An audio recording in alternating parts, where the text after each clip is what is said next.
রহমতের নবী আমার নবী উম্মতের জন্য কেমন কান্দে। নবী আমার একদিন নয় দুদিন নয় একটা শব্দ নবীর কোনো খোঁজ নাই। মা ফাতেমা তো জোড়া পাগল, হাসান হুসাইন পাগল, হযরত আলী পাগল, কোথাও নবীর খোঁজ পাওয়া যায় না।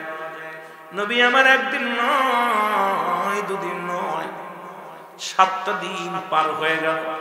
রাসূলুল্লাহ হীরা গুহার মধ্যে বসে বসে আল্লাহর ধ্যানে আছে, মুরাকাবা মোরা সাদায় রয়েছে। মুসলমান শুনে না, সবাই মনে করছে রাসূলকে নিশ্চিত মক্কার কাফেররা মেরে ফেলেছে। ফাতেমা কয় রে খোঁজ নাও, তাড়াতাড়ি খোঁজ নাও, আমার আব্বা জানের খোঁজ নাও, আমার আব্বা জান কোথায়। রাসূলকে পাওয়া যায় না। আরে উম্মতিরা শোনো, তোমাদের কত ভালোবাসে আমার নবী গো। খুঁজতে খুঁজতে কোথাও নবীর সন্ধান পাওয়া যায় না। হযরত আলী রাদিয়াল্লাহু তাআলা আনহু মা ফাতেমা তো জোড়া বড় পাগল হয়ে গেল নবীর জন্য, খোঁজ নাও।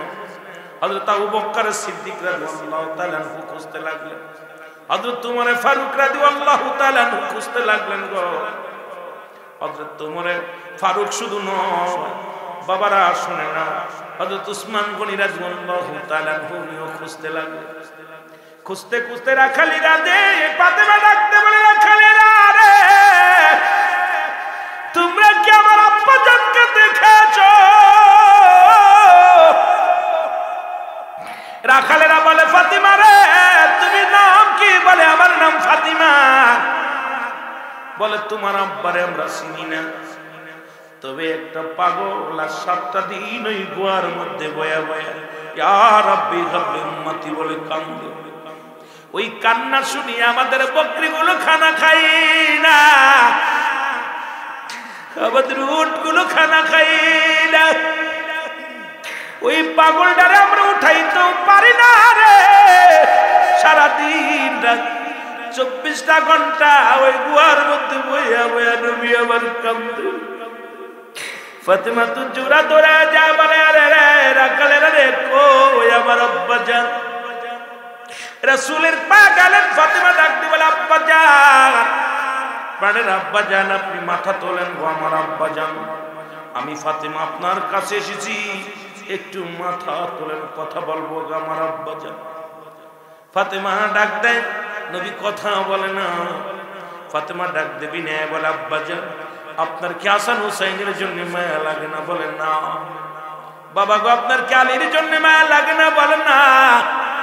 আমি ফাতিমার জন্য মায়া লাগে না রে বাবা, কই না। বাবা গো আপনি আলীর জন্য মায়া লাগে না, ফাতিমার জন্য মায়া লাগে না, হাসান হুসাইনের জন্য মায়া লাগে না, আপনি কার জন্য কান্দেন? আমার নবী বলে আরে আল্লাহ জানিয়ে দিছে রে কাফের মুশরিকদের জন্য 7টা জাহান্নাম প্রস্তুতি করে রাখছে আল্লাহ।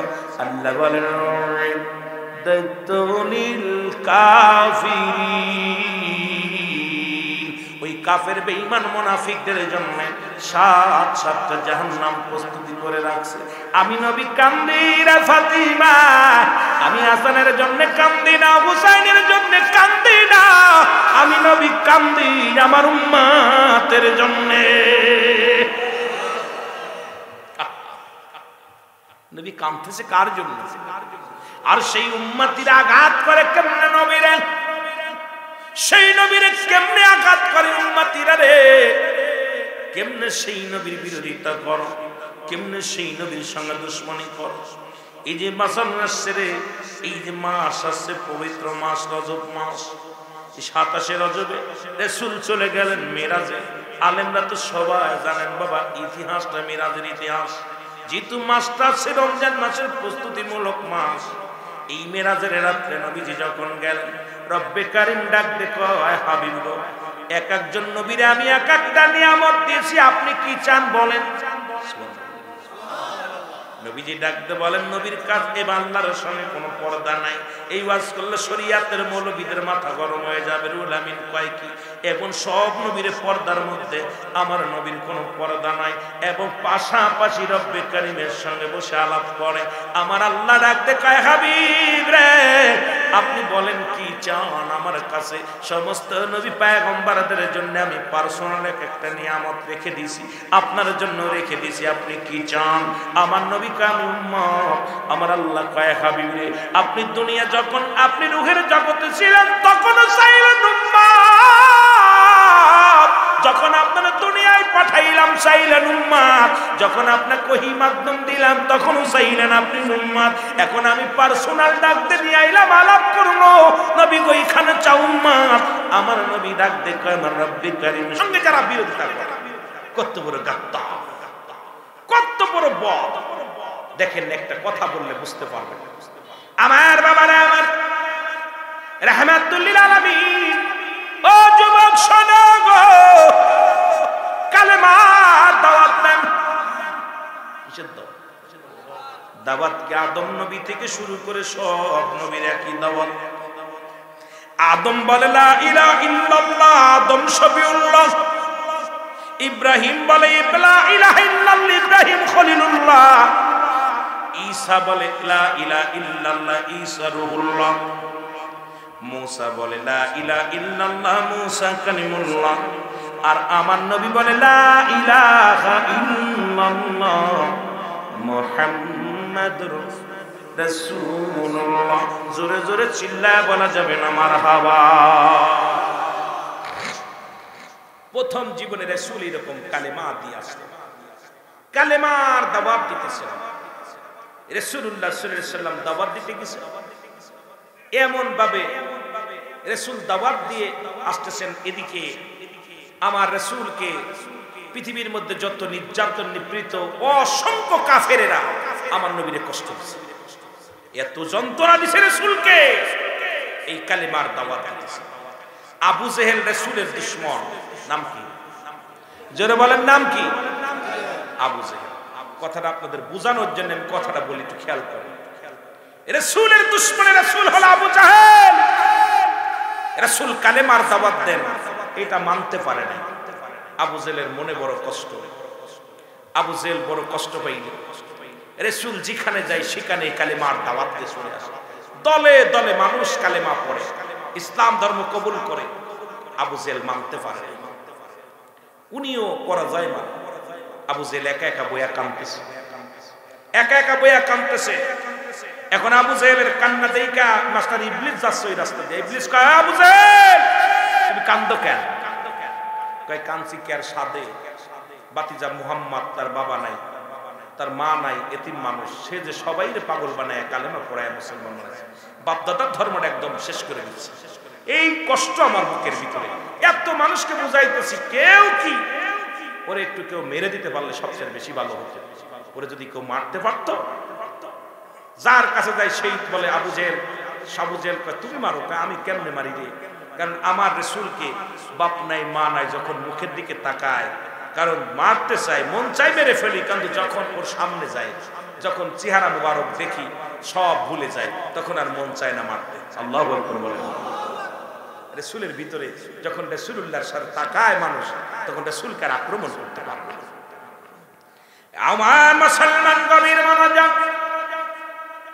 মাস্টার ইবলিস বলে মুহাম্মদকে একদম শেষ করে একটা সহজ উপায়, সহজ উপায় যদি উপায়টা তুমি গ্রহণ করো, মুহাম্মদ পরাজয় মানবে, ইসলাম কলুষিত হয়ে যাবে। আমার কথা যদি তুমি শোনো, তাহলে মুহাম্মদ আর মানুষের সামনে মুখ দেখাতে পারবে না। বলে কি কথা বলেন? একটা কাজ করেন, কাজটা হলো পাশের রাষ্ট্রের যিনি মহানায়ক, এই মিশরের বাদশাহ হাবিব বিন মালিককে একটা দাওয়াত দেন। নাম কি? জোরে বলেন নাম কি? হাবিব বিন মালিক, যিনি মিশরের প্রেসিডেন্ট তৎকালীন জামানায়, ওকে দাওয়াত দিবেন। উনি প্রধান অতিথি। দুইটা চেয়ার বানাবেন, একটা চেয়ার হলো স্বর্ণের, আর একটা চেয়ার হবে রূপোর। দুইটা চেয়ার, একটা চেয়ারের মধ্যে বসবে হাবিব বিন মালিক, আর একটা চেয়ারের মধ্যে বসবেন আপনি, আর মাটিতে বসবে মুহাম্মদুর রাসূলুল্লাহ সাল্লাল্লাহু আলাইহি ওয়াসাল্লাম। দেখবেন জনতার সামনে যখন আব্দুল্লাহর বেটা মুহাম্মদ মাটির মধ্যে বসবে, তখন ইজ্জত তার এমনি চলে যাবে। মানুষ বলবে এত বড় নেতা, এত বড় যদি আল্লাহর প্রিয় হয়, সে মাটির মধ্যে বসছে, হাবিব বিন মালিক চেয়ারের মধ্যে বসে, ওকে সুজা করার একটা সহজ উপায় জোরে বলেন নাউজুবিল্লাহ। যে কথা সেই কাজ। দুইটা চেয়ার বানালো, একটা চেয়ার হলো স্বর্ণের, আর একটা চেয়ার হলো রূপা। খুব খেয়াল করবেন যুবকেরা, দুইটা চেয়ার বানানো হলো। এই চেয়ারটা বানাইয়া দাওয়াত দিলেন হাবিব বিন মালিককে, আপনি প্রধান অতিথি, চিঠি করলেন, হুজুর আপনাকে প্রধান অতিথি হিসেবে অমুক দিন আপনাকে দেখতে চাই। রাসূলের কাছেও চিঠি পাঠাইলেন, চামড়ার ব্যাগিসি লিখে, কাগজে লিখে, হে আব্দুল্লাহর বেটা মুহাম্মদ, ওই মোবারকপুর আজকে মঙ্গলবার রাত 10টার সময়, সকাল 10টায় বিশাল সমাবেশ অনুষ্ঠিত হবে, আপনাকে দাওয়াত দিলাম প্রধান অতিথি হিসেবে। কয়জন প্রধান অতিথি? কথা কয় না। আজকে যেমন 3 জন সভাপতি, এই রকম 2 জনই সভাপতি, 2-3 জন যেহেতু সভাপতি, 3টে চেয়ারের তো প্রয়োজন, যেটা বলেন ঠিক কিনা? তো 2 জন প্রধান অতিথি, এখানে 3 জন মৌলানা, একজন, 4 জন, 4টা চেয়ার তো এখানে জোগাড় করার প্রয়োজন। আবার প্রধান অতিথি আছে, মাননীয় অতিথি আছে, সম্মান বিষয়। রাসূল সাল্লাল্লাহু আলাইহি সাল্লাম আসবে, নবীজিকে দাওয়াত দিছে 11টায়। কয়টায়? 11টায়। হাবিব বিন মালিককে দাওয়াত দিছে কয়টায়? 10টায়। কয়টায়? 10টায়। হাবিব বিন মালিক আইছে, আয়েশা চেয়ারের মধ্যে বসে, স্বর্ণের চেয়ারের মধ্যে, রূপোর চেয়ারের মধ্যে বসে রয়েছে আবু জাহেলা, শয়তান ইবলিসটা। রাসূল দেখে হাজার জনতা বসে আছে, নবীজি আস্তে আস্তে করে গুটি গুটি, নবীজি ঠিক টাইম, একদম 11টা ঠিক টাইমে চলে আসে। রাসূল এসে পিছনে দেখে হাজার হাজার মানুষ বসে আছে। নবীজিকে এমনিতে বলে নাই, বাইয়ানা, উত্তম ব্যবহার, উত্তম আখলাক, উত্তম চরিত্র আমার নবীর ভিতর ছিল। নবীর ভিতরে কোনো আমিত্ব ছিল না। আর আমাদের ভিতরে যদি একজন একটু মাতবার হয়, চেয়ারম্যান হয়, আইর ভাব। রাসূল এসে আস্তে আস্তে করে গুটি গুটি পায়ে এই মজলিসের ভিতরে বসতে গেছে। আল্লাহ ডাকতে বলে, জিবরিল দূরে যাও, আমার হাবিব যদি আজকে মাটির মধ্যে বয়ে পড়ে, আমার ইজ্জতের কসম লাগে রে, যার জন্য আমি সোনা বানাইলাম, যার জন্য আমি রূপার খনি বানাইলাম, আমি উরানের খনি বানাইলাম, যার জন্য গ্যাসের খনি, যার জন্য তেলের খনি, যার জন্য পৃথিবীর মধ্যে স্বর্ণের খনি বানাইলাম, সেই নবী যদি আজকে মাটির মধ্যে বয়া পড়ে, আমার ইজ্জতে বড় আঘাত লাগে। আমি নবী, আমি আল্লাহ কষ্ট পাই। যারে জিবরিল যা, আমার হাবিব যেন মাটির ভিতরে বসে না। সুবহানাল্লাহ। জিবরিল আমিন আয়া বলে, হুজুর খবরদার হুজুর, আপনি এই জায়গায় বসবেন।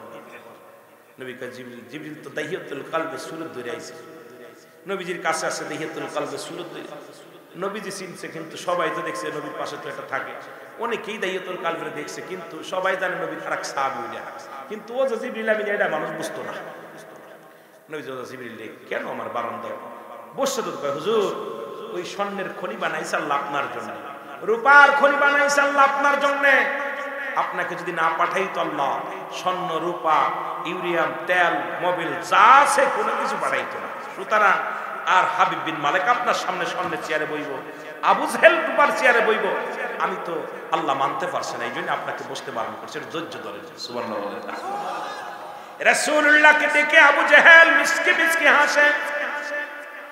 সবাইকে বলতেছে, ভাইরা আমার, তোমরা শুনে নাও, মুহাম্মদ একটা কাজ্জাব, মুহাম্মদ একটা বাজে মানুষ, মুহাম্মাদের মতো একটা সিটার বাটপার পৃথিবীর মধ্যে আর কেউ নাই। কারণ তাকে দাওয়াত দিছি, ঠিক সময় মুহাম্মদ আসে না। বলো, যিনি কথার গর খেলাফ করে সে কি কোনোদিন নবী হতে পারে? কত বড় বাটপার!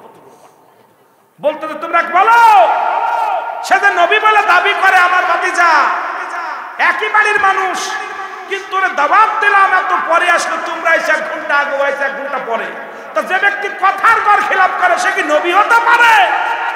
জনগণ কয় না, ঠিকই তো বলছে, মুহাম্মদ তো কাজটা ভালো করে নাই। সে যদি নবী হবে, সত্য নবী হবে, পয়গম্বর হবে, তার কথা জবান এক থাকা লাগবে, কিন্তু জবান তো ঠিক রাখে নাই। নবীজি দূর থেকে গেলে শুনতেছে, সবাই বসে আছে। আমার ভাইরা আমার, নবীজিকে নিয়ে কটূক্তি করে গালিগালাজ শুরু করল। নবীর বিরোধিতা করা লাগলো। এক নাম্বার বলে সে নবী হয় কেমন করে? সে আমাদের ভাতিজা আব্দুল্লাহর বেটা মুহাম্মদ, তার বাবার জীবনে চোখে দেখে নাই। তার মা 6 মাস 6 বছর বয়স যখন মা দুনিয়া থেকে চলে গেছে, সে কেমনে নবী হয়? কোথায় লেখাপড়া করছে? কোথায় তার এত জ্ঞান? আর এই কুরাইশ বংশের সবচেয়ে জ্ঞানীর পিতা আমি, আমার নাম হলো আবুল হেকাম। এ মুসলমান শুনে নাও, জ্ঞানের পিতা। কিন্তু আবু জেহেল নামটা হলো, এর অর্থ হলো মূর্খর পিতা। জোরে বলেন ঠিক কিনা? আবুল হেকাম, তোমরা তো আমার নামটা রাখছো আবুল হেকাম, জ্ঞানের পিতা। তো আমি যে জ্ঞান তোমাদের দিতেছি, এই জ্ঞানটা তোমরা শোনো। আব্দুল্লাহর বেটা মুহাম্মদ সে কেমনে নবী হয় আমার বুঝি আসে না। সে যে আমাদের মূর্তি পূজা বন্ধ করে দেয়, চন্দ্র পূজা বন্ধ করে দেয়। সে কোথা থেকে কবিতা শিখেছে? লা ইলাহা নাই কোন ইলাহ ইল্লাল্লাহু আল্লাহ ছাড়া। যার জীবনে দেখি নাই আমরা, চন্দ্র দেখেছি, সূর্য দেখেছি, দেবতা দেখেছি। যার পূজা করলাম লালু লালু যত মূর্তিগুলো আছে তাদের আমরা পূজা করি। আমরা বড় তাদের পায়া খুশি হয়েছি। আর মুহাম্মাদের খোদারে কোনোদিন দেখি নাই। সে খোদা বলতে চায়, তার জীবনে দেখি নাই। তারে কেমনে মানব যেটা নয়নে দেখি না? আমার মুসলমান শুনে না, ওদিক আল্লাহ জানায় দেয়, হাবিবে পড়েন বিসমিল্লাহির রাহমানির রাহিম, কুল হুয়াল্লাহু আহাদ, আল্লাহুস সামাদ, লাম ইয়ালিদ ওয়া লাম ইউলাদ ওয়া লাম ইয়াকুল লাহু কুফুয়ান আহাদ। আল্লাহ ডাকতে বলে, হাবিব আমি আল্লাহ। আল্লাহ কয়জন? চন্দ্র পূজা করলে আল্লাহ 2 হয়ে যায়, মাটি পূজা করলে 2 হয়ে যায়, প্রতিমা পূজা করলে আল্লাহ 2 হয়ে যায়, গাছ পূজা করলে আল্লাহ 2 হয়ে যায়, মানুষ পূজা করলে আল্লাহ 2 হয়ে যায়। আল্লাহকে আমার আকার নাই, আমি আল্লাহ এক, আমি আল্লাহ এক। কাউকে জন্ম দিই নাই, কারো থেকে জন্ম নিই নাই। আসমান জমিনের মধ্যে কাউকে আমি জন্ম দিই নাই, কারো থেকে জন্ম নিই নাই। এই আসমান জমিনের মধ্যে আমার সমতুল্য, আমার সমকক্ষ আর কেউ নাই। আর পৃথিবীর সব কিছু সবাই আমার মুখাফেক্কি, আমি কারোর মুখাফেক্কি নাই। সুতরাং সবাই আল্লাহর মুখাফেক্কি। আমরা সবাই, আমরা যত বান্দা আছি, বান্দি আছি, গাছপালা, তরুলতা, পৃথিবীর যত মাখলুকাত আছে, উনি হলো স্রষ্টা, আমরা সৃষ্টি। সৃষ্টি জগতের যা কিছু আছে সবাই আমরা রব্বে কারীমের, আমরা সবাই তার মুখাফেক্কি। জোরে বলেন ঠিক কিনা? আল্লাহ আমি কাউরে তো জন্ম দিই নাই, কারো থেকে জন্ম নিই না। আমার ভাইরা, আমার বন্ধুরা, আমার গভীর মনোযোগ। এবার হাবিব বিন মালিক চেয়ারের মধ্যে বসে বক্তৃতা দিবে। আমার আল্লাহ ডাক দিয়ে বলে, জিবরিল তাড়াতাড়ি যা, আমার নবী দাঁড়ায় আছে রে। আমার বড় কষ্ট হয়, কারণ আমার নবীজি বড় কষ্ট পায়, দাঁড়ায় আছে জমিনের মধ্যে। আরে আমার নবীরে যদি না বানাইতাম, কিছু বানাইতাম না। আজকে হাবিব বিন মালিক চেয়ারে বসে আছে, আমার নবী দাঁড়ায় আছে, আমার বড় কষ্ট হয়, তাড়াতাড়ি যাও।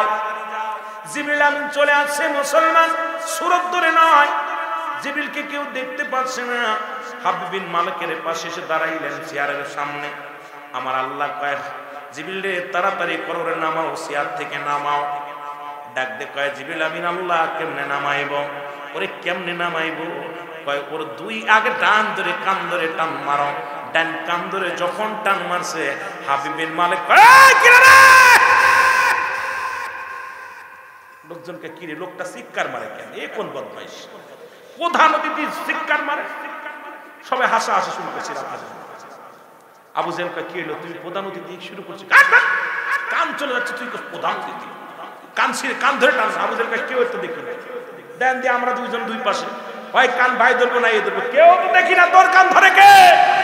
ভাই হারে ভাই দেখেন, দেখে কান দিয়ে রক্ত বেরিয়ে, কান এত জোরে ধরছে, কান ছিঁড়ে গেছে, রক্ত বেরিয়েছে।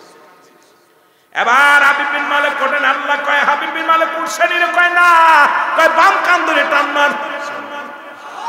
এবার জিবরিল আমিন বাম কান ধরে টান মারে। নবী দূর থেকে খালি হাসে। রাসূল শুধু দেখে জিবরিলের খেলা আর হাবিব বিন মালিকের খেলা। নবী যে দূর থেকে শুধু মজা লয় আর হাসে, কয় দেখ মজা। সুবহানাল্লাহ। নবীজু হাসে মিটমিট করে, হাবিব নবী তো দূর থেকে জিবরিলে দেখতেছে, কপাল ফুরানো তো দেখতেছে না, বাম কান ধরে টান মারছে, আবার একটা মারছে, হ্যাঁ একদম আবু জেলের বুকি যে লাগছে। আবু জেল বলল, কি বানরের মতো লাফালাফি করো? কারে ভাই, কান চলে যাচ্ছে, কান চলে যায়, তুমি বলো লাফালাফি করো। দেখে হাবিব বিন মালিকের দুই কান ধরে রক্ত বের হয়। চিন্তা করে ঘটনাটা কি, লোক দেখি না, রক্ত মনে হয় নিশ্চিত আব্দুল্লাহর বেটা মোহাম্মদ জাদু করছে, জাদু করছে। লোকজনের বলে, দেখো প্রধান অতিথির উপরে জাদু বিদ্যা খাটিয়েছে মুহাম্মদ। আর একটু জোরে বলেন নাউজুবিল্লাহ। আমার নবীজি দূর থেকে দাঁড়ায়া দাঁড়ায়া শুধু খেলা দেখে, কি মজার খেলা। আমার আল্লাহ কয়, জিবরিল হাবিব বিন মালিক করছে, কয় না, ওর দুই কান ধরে টান দাও।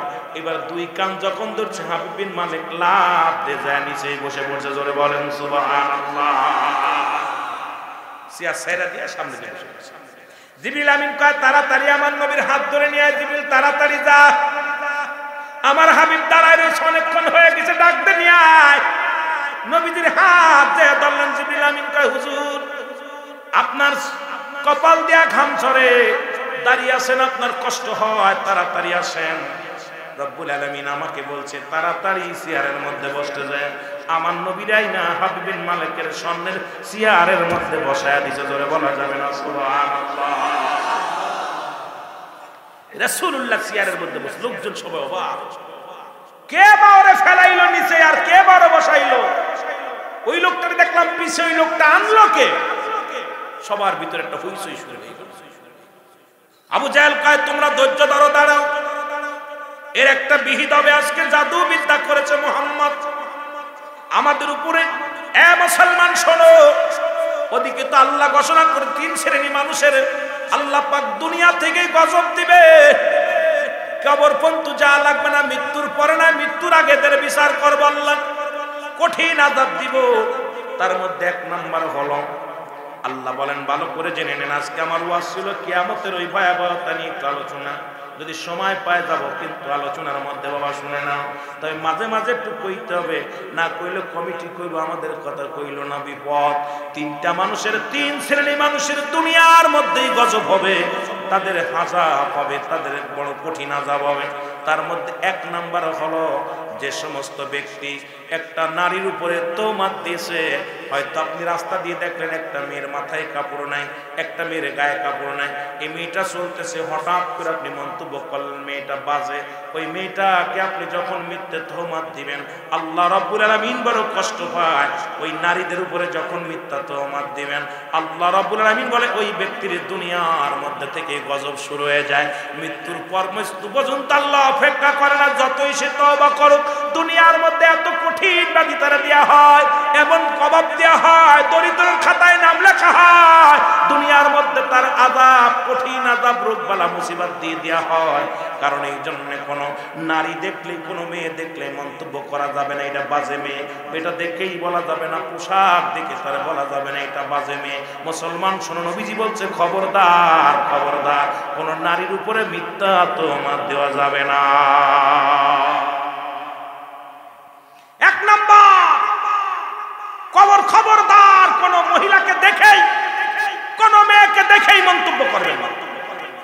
আপনি দেখলেন একজনের মেয়ে যাচ্ছে, সে এমন সতী সাথী হইতে পারে, হয়তো গায়ে কাপড় নাই, দাউস, হয়তো দাউস, সে তো অপরাধ জিনা ব্যভিচার করে না, কিন্তু আপনি মনে মনে করেন মনে জিনা করে। আস্তাগফিরুল্লাহ বলেন না। এই জন্য খবরদার, কোন মেয়েকে দেখেই মন্তব্য করা যাবে না, কোন নারীর উপরে মিথ্যা তহমত দেওয়া যাবে না।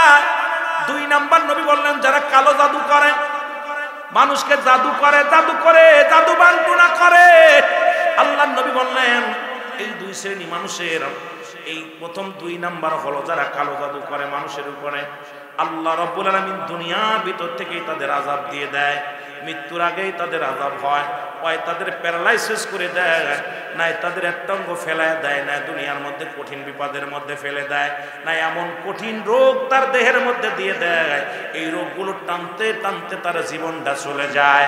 আমার নবী কইছে খবরদার খবরদার, কালো জাদু থেকে বাঁচন, সাবধান। এই কালো জাদু করা যাবে না, মানুষের উপরে কালো জাদু করা যাবে না। 3 নাম্বার হলো নবী বলছেন এই পৃথিবীর মধ্যে শুনে নাও যারা দুনিয়ার মধ্যে ভাই বোনের সম্পদ, ভাইয়ের সম্পদ বোনের বোনকে ফাঁকি দেয়, দুনিয়ার মধ্যে বোনকে ঠকায়, নবীজি এখানে একটা কঠোর ব্যবহার করছে। মুসলমান শোন, আল্লাহ গজব দেবে তাদের। দুনিয়ার মধ্যে ভাই মুসলমান যারা ভাই বোনের সম্পদ, বোনকে অনেক ভাইরা বোনকে ঠগায়, দেখা যায় বোনকে ঠগায়, আর তার জমাজমিগুলো ভাই লেখে নেয়, গড়বাড়ি লেখে নেয়, বোনের সঙ্গে বোনকে ঠগায় দেয়। আল্লাহর কসম করে বলি শুনে নাও, নবীজি বলছেন যারা এই দুনিয়ার মধ্যে মেয়েদেরকে ঠগায়, তার বোনদের ঠগায়, আল্লাহ রাব্বুল আলামিন এই দুনিয়ার ভিতর থেকেই তাদের গজবের মধ্যে ফেলে দিবে। জোরে জোরে চিল্লায় বলা যাবে না আল্লাহু আকবার।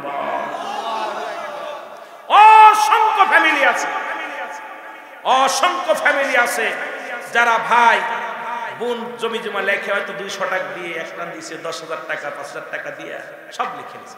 খবরদার এই কাজ করবেন না, খবরদার। যদি আপনার বোন আপনাকে দিয়ে দেয় আলহামদুলিল্লাহ, যদি আমার ভাই এই জমিটা ভোগ করে, বাড়ি ভোগ করে, আলহামদুলিল্লাহ ভাই ভোগ করে, সে কোনো দাবি করে না, সেটা ভিন্ন ব্যাপার। কিন্তু ভাই বোনের অমতিতে, সম্মতি ছাড়া যদি কোনো ব্যক্তি বোনকে কিঞ্চিত পরিমাণ ফাঁকি দেয়, আল্লাহ রাব্বুল আলামিন এই দুনিয়ার মধ্যে তারা গজবের মধ্যে ফেলে। আল্লাহু আকবার। আমার ভাইরা, আমার বন্ধুরা, আমার গভীর মনোযোগ যে কথা বলতেছিলেন, আল্লাহ রাব্বুল আলামিন ডাকতে বলে জিবরিল, আমার হাবিবের পাশে হাবিব বিন মালিকের চেয়ারটা নবীজি ধরছে, কিন্তু রাসূলুল্লাহর পাশে আবু জেহেলকে মানায় না। আবু জেহেলকে তাড়াতাড়ি চেয়ার থেকে নামাও। জোরে বলেন সুবহানাল্লাহ। কারণ হাবিব বিন মালিক চেয়ারটা দখল করেছিল, সেটা আমার নবীজি বলছে, কিন্তু নবীর বাম পাশে আবু জেহেল বসে আছে, এটা মানতে পারছি না, ওটাও নামাও। জিবরিল আমিন কাল্লা কোন নিয়ম? একই নিয়ম। যখন আবু জেহেলের কানের মধ্যে হাত দিয়েছে, বাম কানে হাত দেখায় কিনারে, এবার আবু জেহেলের দুই কান ধরে টান দেয়, আবু জেহেল চেয়ার ছাড়ে না, চেয়ার দুইটা উঠে আস্তে আস্তে উঠে যায়, কিন্তু মুসলমান কান দুটো ছিঁড়ে রক্ত বের হয়, আবু জেহেল সরে না, আবু জেহেল চেয়ার ছাড়ে না, কারণ একবার চেয়ার ছেড়ে দিচ্ছে হাবিব বিন মালিক, নবী বয়া পড়ছে, আবার যদি এটা ছেড়ে দেয় রাজত্ব চলে যাবে, সবাই আমার সাথে দুশমনি করবে। এবার আবু জেহেল চেয়ার ছাড়ে না, আমার আল্লাহ ডাক দেখায় জিবরিল আমিনের পরে এমন জোরে একটা লাথি মার জন্য ছুটে যে মানুষের ভিতরে পড়ে, জিবরিল আমিন পিছনে যে একটা লাথি মারছে ফাঁসাই দিলে, একবার সামনে যায় আবু খেয়ে পড়ছে। জোরে বলেন আল্লাহু আকবার। আবু জেহেলের মাথায় এত জোরে এক লাথি মারছে, আবু জেহেল ছুটে যায়। এবার আল্লাহ কয় দাইওয়াতুল কালবের, জিবরিল তাড়াতাড়ি সূরত বদলা, বয় ওই চেয়ারের মধ্যে বয়। আরো জোরে জিবরিল আমিন দাইওয়াতুল কালবের সূরত ধরে নবীজির বাম পাশে বসলেন। সবাই আশ্চর্য হয়ে গেলেন, এই লোকটার তো মাঝে মাঝে দেখি নবীর তাল মেলে, রাসূলুল্লাহর পাশে দেখি মাঝে মাঝে কথাবার্তা কয়, নবীর কাছে মাঝে মাঝে বয়া বয়া গল্প করে, সেই চেয়ারের মধ্যে আজকে ওই লোকটা বসছে। আরে বাবা, এর যখন দেখেন কোরআন শরীফের সাথে কাবার থাকে, কাবারে সুমা দেয় মানুষ। জোরে বলেন ঠিক কিনা? এর কোরআনের সম্মানে কাবার সম্মান বেড়ে গেছে। জোরে কোন ঠিক কিনা? কারণ কাবারটার ভিতরে সুমা মারে কোরআনের সাথে থাকার কারণে, জিবরিলের একেতে দাম বাড়ছে, তারপর নবীর সাথে থাকে, নবীর সাথে একে তো হলো জিবরিল আমিন, আল্লাহর পায়গাম, মুসলমান শোনো, আল্লাহর ফেরেশতা, তারপরে হলো রাসূলুল্লাহর সাথে থাকতে থাকতে জিবরিল আমিনের এত দাম, এত মর্যাদা আল্লাহ দান করেছে, মানুষ সুরত বানাইয়া নবীজির পাশে বসায়া দিয়েছে। জোরে বলেন সুবহানাল্লাহ। দাইয়াতুল কালবে সুরত দিলে নবীর পাশে বসে গেছে। নবীজিকে ডাক দে, আল্লাহ ডাক দে, কয় জিবরিল তাড়াতাড়ি যাও আমার হাবিবে বলো তাড়াতাড়ি দাওয়াত দিতে। নবীজি দাওয়াত দেন। ভাইরা আমার, আমি আপনাদের কাছে কি দাওয়াত দিব? আমি আপনাদের কাছে কোনো কিছু চাই না, কিছু বলতে পারি না। আসমানের নিচে জমিনের উপরে আমি অপরাধী, আমার কেমন নবী ছিল গো, নবীরে নিজে নিজের কত ছোট বানাইছে। নবী কয় আমি অপরাধী, আমি তোমাদের সঙ্গে তোমাদেরকে একটা ছোট্ট মেসেজ নিয়ে আল্লাহর তরফ থেকে এসেছি। আমি ছোট্ট একটা মেসেজ নিয়ে আসছি। সেই মেসেজটা হলো তোমরা সবাই পড়ো লা ইলাহা ইল্লাল্লাহ সাল্লাল্লাহু আলাইহি ওয়াসাল্লাম আশহাদু আল্লা ইলাহা ইল্লাল্লাহ ওয়াহদাহু লা শারীকা লাহু আশহাদু আন্না মুহাম্মাদান আবদুহু ওয়া রাসূলুহু। সুবহানাল্লাহ বলেন, কি মজা! নবীজি বললেন আমি আপনাদেরকে বলি যে আল্লাহ ছাড়া কোনো মাবুদ নাই। কি নাই? আল্লাহ ছাড়া কোনো ইলাহ নাই, আল্লাহ ছাড়া কোনো মাবুদ নাই। আল্লাহকে পার একমাত্র ঠিকানা আমি নবী রাহমাতাল লিল আলামিন। আমার ভাইরা, আমার বন্ধুরা, আমার নবীজি ডাকতে বলেন শুনে নেন, ওই আল্লাহ পার একমাত্র ঠিকানা আমি রাহমাতাল লিল আলামিন। এর রাহমাতাল লিল আলামিন আপনি উম্মতের জামিন। বলেন রাহমাতাল লিল। যারা বলে নবীও মানুষ, আমরাও মানুষ, আমি আপনাদেরকে বলে যাই রাহমাতুল লিল আলামিন যুদ্ধের ময়দানে গেলেন। একটা পাথর আসিয়া রাসূলুল্লাহ মাথার মধ্যে লাগলেন, হেলমেট ভাঙিয়া একখানা রড রাসূলুল্লাহর মাথার মধ্যে প্রবেশ করলেন। নবীজি জমিনের মধ্যে বেহুশ হয়ে পড়ে গেলেন। সাহাবীরা দৌড়ে আসলেন, নবীজিকে কান্না কাটে শুরু করে দিলেন। নবীজির চারিপাশে ঘিরে কান্দে, সাহাবীরা কান্দে, নবী গো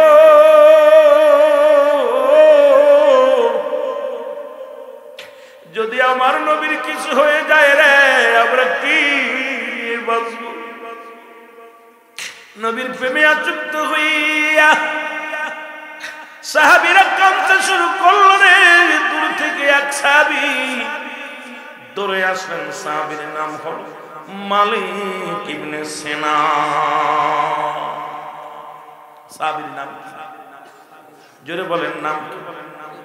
মালিক ইবনে সিনান। বলে নবীর সাহাবীরা রে একটু সরে দাঁড়া, দেখতে দে আমাকে, আমার রাসূলের কি হয়েছে দেখিনি, যদি কিছু হয়ে যায় আমি মালিককে নিয়ে বাঁচব। মালিক ইবনে সিনান তাকা দেখে রাসূলুল্লাহর মাথার মধ্যে রড ভেঙে রয়েছে। হেলমেটের রডটা ভেঙে রক্তাক্ত অবস্থায় জমিনের মধ্যে বেহুশ হয়ে পড়ে আছে গো। মালিক ইবনে সিনান রডটা দাঁত দিয়ে টান দিয়ে বাইর করলো। রডটা যখন দাঁত দিয়ে টান দিয়ে বাইর করেছে, রক্ত তীরের মতো ছুটতে লাগলো রাসূলুল্লাহর গা থেকে। আমার নবীজির রক্ত মুবারক মালিক ইবনে সিনান সাইটা খেয়ে ফেলেছে। ধরে বলেন সুবহানাল্লাহ। যে সমস্ত আলেমরা ফতোয়া দাও কয় নবীও মানুষ, আমরাও মানুষ, শুনে নাও, রাসূলুল্লাহ রক্ত মুবারক চেটে খেয়ে ফেলল গো।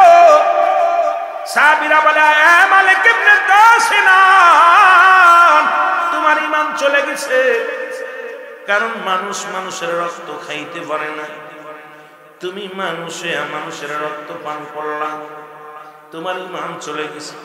মালিক ইবনে সিনান বলে দুনিয়ার মানুষ শোনো,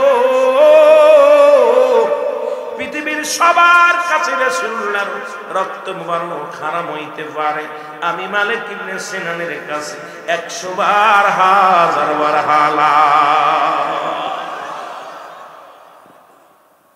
মালিক ইবনে সিনান বলে মানুষ শোনো, তোমাদের সবার কাছে হারাম হইতে পারে, আমার রাসূলের রক্ত মুবারক আমি মালিক ইবনে সিনানের কাছে 1000 বার 100 বার লক্ষ বার হালাল। সুবহানাল্লাহ। রাসূলুল্লাহর হুশ হলো, রাহমাতুল লিল আলামিন হুশ ফিরে পাইলেন। সাহাবীরা আরজি করি ইয়া রাসূলুল্লাহ, ইয়া হাবিবাল্লাহ, আপনার রক্ত মুবারক মালিক ইবনে সিনান পান করেছে। নবী গো, মালিক ইবনে সিনানের ঈমান চলে গেছে। আমার নবী ডাকতে বলে মালিক, বলে জি হুজুর, লাব্বাইক ইয়া রাসূলুল্লাহ। মালিক রে, তুমি কি জানো না মানুষ মানুষের রক্ত পান করতে পারে না, মানুষ মানুষের প্রস্রাব খাইতে পারে না, তুমি কেমনে মালিক কেমনে সেনানে তুমি কেমনে রক্ত পান করলা? তুমি কি জানো না এটা হারাম? মালিক ইবনে সিনান বলেন, দয়াল নবী গো, মায়ার নবী গো, শোন, আমি গুনাহগার, আমি পাপী, আপনার কাছে আরজি করি, পৃথিবীর সবার কাছে আপনার রক্ত হারাম হইতে পারে, আমি মালিক ইবনে সিনানের কাছে হাজার বার হালাল। এ আলেমরা, মালিক ইবনে সিনান ফতোয়া দিতে, হুজুর সবার কাছে হারাম হইতে পারে, আমি মালিক ইবনে সিনানের কাছে 100 বার হাজার বার হালাল। সুবহানাল্লাহ। আমার নবী মালিককে বুকের মধ্যে টানতে নিয়ে বললেন, পৃথিবীর মানুষ, এ জগতের মানুষ শোনো, যদি দুনিয়ার মধ্যে কোন জান্নাতি জীবিত মানুষ দেখতে চাও, যদি পৃথিবীর মধ্যে কোন জীবিত জান্নাতি মানুষ দেখতে চাও, তোমরা আমার মালিক ইবনে সিনানকে প্রাণ ভরে দেখে নাও। মদিনা যাইতে পারলাম না, মদিনা দেখতে পারলাম না, মদিনা যাইতে, এই বক্সের সাউন্ড কমায় দাও, মাইকে সাউন্ড বাড়াও।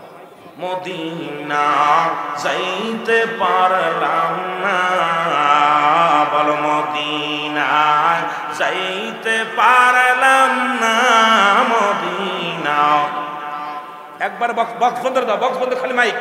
যাইতে পারলাম না, আমি অসহায় তাই এত দূরে রই, বলো অসহায় তাই এত দূরে রই, দূর থেকে সালাম জানাই, বলো দূর থেকে সালাম জানাই, মদিনা যাইতে পারলাম না, মদিনা। আরো জোরে জোরে বলেন, মদিনা যাইতে পারলাম না, মদিনা। মদিনার নাম কত মধু,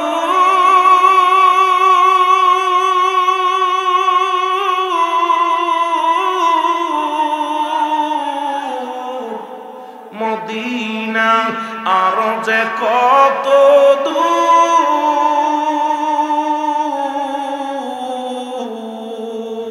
আর ওই মদিনার পথের ধুলি, বলো ওই মদিনার পথের ধুলি মাখতে পারলাম না, মদিনা যাইতে পারলাম না, মদিনা। সবাই একটু মহব্বতে বলেন, মদিনা যাইতে পারলাম না, মদিনা। আমি অসহায় তাই এত দূরে রই, বলো অসহায় তাই, এর দূর থেকে সালাম জানাই, বলো দূর থেকে সালাম জানাই, মদিনা যাইতে পারলাম না, মদিনা।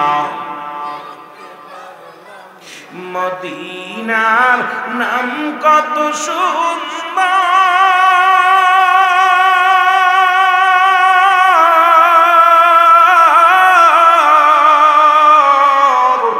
মদিনা কের সে অন্তর, এই গরিব দুঃখীর সালাম খানি, মোবারকপুরের সালাম খানি পৌঁছাই দিও মদিনায়, বলো পৌঁছাই, এ মাইক কানে না করে, মদিনা যাইতে পারলাম না, মদিনা দেখতে পারলাম না, মদিনা যাইতে পারলাম না, মদিনা। আমি অসহায়তায় এত দূরে রই, বলো অসহায়তায় এত দূরে রই, দূর থেকে সালাম জানায়, বলো দূর থেকে সালাম জানায়, মদিনা যাইতে পারলাম না, মদিনা। এ দুনিয়ার মুসলমান,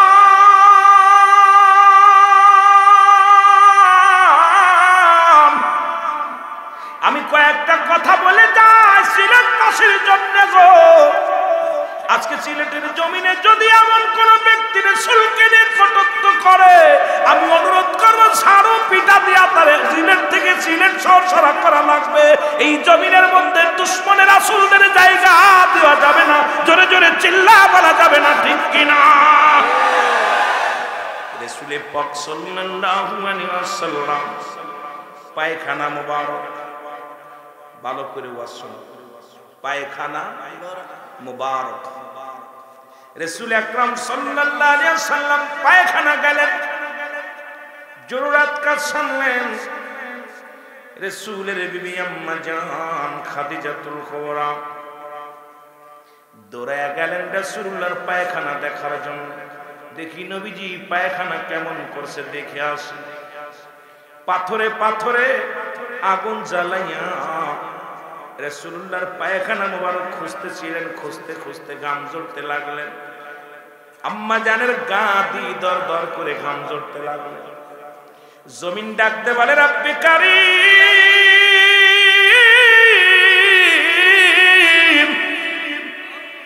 আম্মা জানের গা দিয়ে ঘাম ঝরে, একটু জবানটা খোলা দাও, আমি জমিন কথা বলতে চাই আম্মা জানের সাথে। আম্মা জানের সাথে কথা বলে, সালাম দা সালাম। আমি আস্তে আস্তে আলোচনার মধ্যে যাব, দুঃখ লাগে। ও যুবক, কথা কি বোঝা যায়? ভাষা কি বোঝা যায়? যেহেতু মাগুরা জেলার ভাষা আর সিলেটের ভাষা এক নয়, এক দেশের গালি এক দেশের বলি। ও যুবক, আপনার ভাষার লগে আমার ভাষা মিলব না, আপনার কথার লগে আমার কথা মিলব না, তবুও চেষ্টা করব বইয়ের ভাষা কথা বলার জন্য, যাতে আপনারা বুঝতে পারেন। এখন আমার নবীজি সব কিছু করলেন আমার জন্য। ওই যে ছোট্ট একটা হাদিস থেকে বয়ান করলাম, হায়াতি খায়রুল লাকুম, আমার নবী কয় আমার হায়াতের জিন্দেগিটা শুধু উম্মতের জন্য কল্যাণ স্বরূপ। জোরে বলো মারহাবা, আর একটু জোরে বলেন মারহাবা।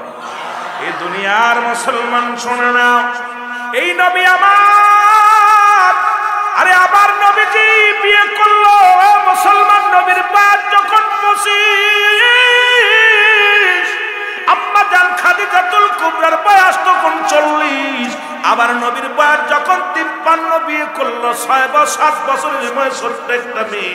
এটা দ্বারা প্রমাণ করায়া দিছে উম্মতিরা রে, ও উম্মতিরা তোরা স্বামীর জাতি, তোদের মর্যাদা বেশি পৃথিবীর মধ্যে। মেয়েরা শুনে নাও, তোমার স্বামী যদি বয়সেও ছোট হয়, তুমি তাকে সম্মান করো। যদি তোমার স্বামী বয়সে বড় হয়, তবুও তুমি তাকে সম্মান করো। এটা প্রমাণ করতে যাইয়া রাসূল বিয়ে করলেন একবারে ছোট একবারে মুরব্বী। আজকে তাকেও নিয়ে যারা কয় খাদিজা বুড়া, আর একে বিয়া করেছে, তার মানে তাদের ইমানের মধ্যে হট্টগোল আছে। জোরে বলেন ঠিক কিনা? কথাগুলো বুঝে নিয়ে আমি কাউকে গালি দিতে আসি নাই। আমিরুল আমিন সিদ্দিকী কাউকে গালি দিয়া কারণ গিবাত করে এগুলো শিখি নাই। কাউকে মন্দ বলার জন্য এখানে মাহফিল করছেন, টাকা খরচ করছেন আপনারা, কষ্ট করছেন আপনারা। আমি মাইক পাই আমার মন মতো আলোচনা করব না বাবা। বড় কষ্ট হলো, নবীজিটা দিয়ে গেলেন কিভাবে, যে আমি যখন রাসূল বিয়ে করার পিছনে একটা ইতিহাস ছিল। এমন উম্মত হবে তারা, এই বয়স তখন অল্প থাকবে, একটু বেশি বয়স্ক মেয়ে বিয়ে করবে।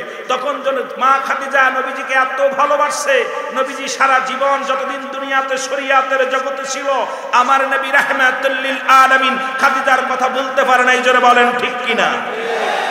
তাহলে খাদিজাকে কম ভালোবাসছে? কথা কন। এইবার রাসূল পাক সাল্লাল্লাহু আলাইহি ওয়াসাল্লাম আবার ছোট্ট একটা বিয়ে করলেন, 6-7 বছর, 9 বছরে বাসর, কেউ বলে 7 বছরে বাসর। এটাকে নিয়েও আমার দেশের কিছু মানুষ এসব কথা বলবো না, দুঃখ লাগে যে নবীজি বিয়ের ব্যবসা করছে। নাউজুবিল্লাহ বলেন না? নাউজুবিল্লাহ বলেন।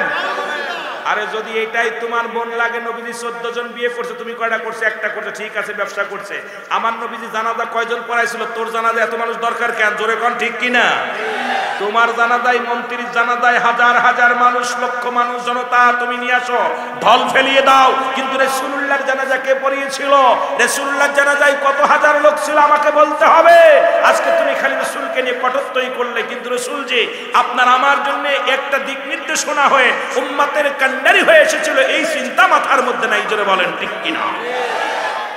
আমার বাবারা, আবার নবীজি বিয়ে করলেন যে তোমার স্বামী যদি বয়স্ক হয়। দেখেন আম্মা জান আয়েশা ছোট্ট মানুষ, বলছি ইয়া রাসূলুল্লাহ আপনি কাঁদেন কেন? আজকে আমার বড্ড খাদিজার কথা মনে পড়তেছে। বলি ইয়া রাসূলুল্লাহ আমি এত ভালোবাসবো আপনাকে, এত ভালোবাসা দিব যে পৃথিবীর মধ্যে আমি খাদিজার কথা আর মনে করতে দিব না। এইটা দ্বারা প্রমাণ হলো যে নবীজি ছোট্ট মেয়ে বিয়ে করলেও সে নবীকে সম্মান করেছে, তাজিম করেছে, মাথায় রাখছে। আর আমাদের দেশের এই সমস্ত নেতাদের বিবিরা ওদের মাথায় মারে ঝাঁটার মারি, মুখি মারে জুতার বাড়ি। এই জন্য এদের অবস্থা এরকম বলে আমার নবীকে নিয়ে কটূক্তি করে। জোরে বলেন ঠিক কিনা? কারণ ওই সমস্ত যে সমস্ত মৌলবীরা আমার নবীকে নিয়ে, নবীর বিবিদেরকে নিয়ে কটূক্তি করছে, হিসাব করে মিলাই দেখবেন, ওদের খোঁজ নেন, ওদের বউরা রাত দিন জুতা ফেটা করে দেয়। এই জন্য চিন্তা করেন নবীর বিবিরাও মনে করছে। কথা বলছেন আমার? আরো জোরে বলেন। ওরে সালাতু সালাম জানাই, সালাতু সালাম জানাই আপনার উপরে ও নবী গো। আমরা এটা সাউন্ড করেন। আমরা গুনাহগারে বলো, আমরা গুনাহগার গো নবী, আমরা গুনাহগারে বলো।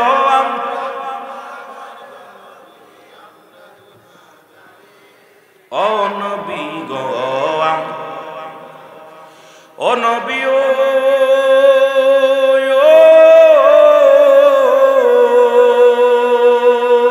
এই মুবারকপুরের আশিকেরা কান্দি আপনার প্রেমে,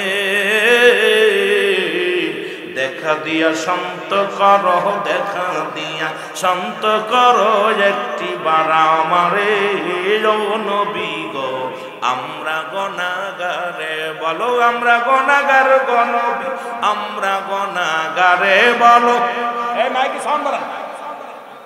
আমরা গুনাহগারে ও নবী গো। এ দুনিয়ার মুসলমান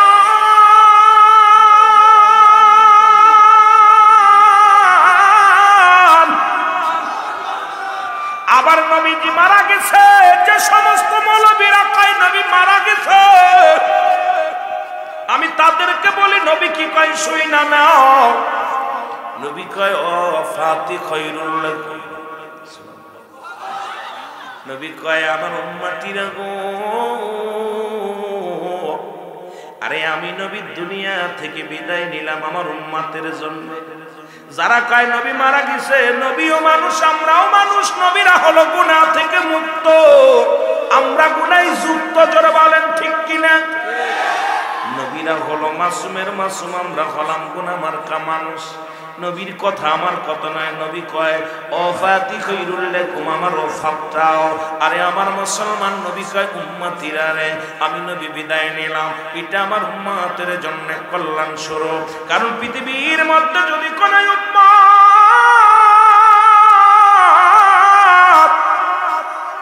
ভালো কর্ম করে, সঙ্গে সঙ্গে আমি নবী আমার উম্মতের জন্য প্রশংসা করি আল্লাহর দরবারে। আল্লাহ ওই মোবারকপুরের ইমাম সাহেব আজকে কোরআন পড়েছে, নামাজ পড়েছে, জিকির করেছে, আমার নবী বড় খুশি হয়ে যায়, বলে আল্লাহ ওই মোবারকপুরের অমুকরে তুমি মাফ করে দাও, ওর জন্য প্রশংসা করি তোমার দরবারে। আবার যদি কোনো মাওলানা সাহেব, যদি কোনো ব্যক্তি গুনাহের কাজ করে, আমার নবী ডাক দিয়ে বলে আল্লাহ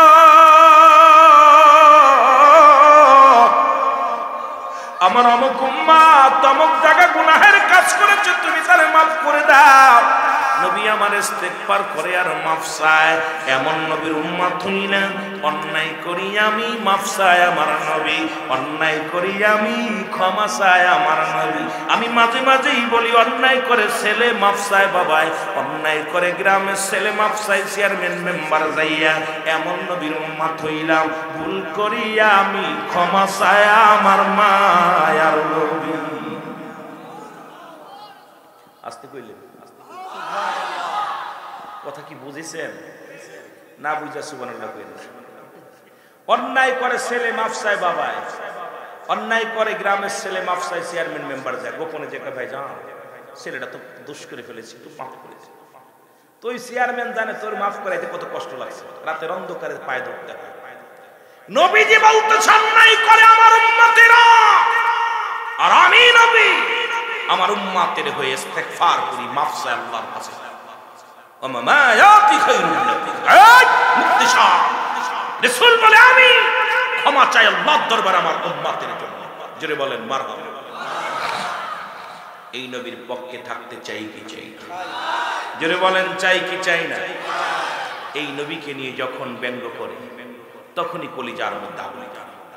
আমরা বড় কষ্ট হয়, আমি মাঝে মাঝে এই কথাটা বলতাম, রাসূলের চাচার সংখ্যা হলো 9 জন। কয়জন? 9 জন। এদের মধ্যে ঈমান আনছে মাত্র 2 জন। একজনের নাম আমিরে হামজা, আরেকজনের নাম আব্বাস। বাকিরা ঈমান আনতে পারে নাই, নবীকে মানতে পারে নাই। ওই 7 জনের বংশধর যারা, ওদের একটা বংশ আছে, ওই 7 জন বিয়ে থা করছে, ছেলে মেয়ে ছিল, পরিবার পরিজন। ওই 7 জনের বংশ থেকে যত জাতি ভাই রয়েছে সারা জীবন রাসূলের দুশমনি করে গেছে। জোরে বলেন ঠিক কিনা? আর ওই 7 জনের বংশধর বাংলার জমিনে কিছু মৌলবী আছে, সারা জীবন ওয়াজ করতে আইয়া নবীর নামে উল্টো পাল্টা কথা শুরু করছে। জোরে বলেন ঠিক কিনা? সোজা কথা, একবার ক্লিয়ার। আমার কথার ভিতরে ভেজাল থাকলে মানে হুজুর ভেজাল। রাসূলের ফুফুর সংখ্যা ছিল 6 জন, ঈমান আনছে মাত্র 2 জন। একজনের নাম হযরতে সুফিয়া, আরেকজনের নাম হযরতে উমর। বাকি 4 জনই রাসূলের উপর ঈমান আনতে পারে নাই। ওই 4 মহিলা ছিল রাসূলের দুশমনে রাসূল, দুশমনে আউলিয়া।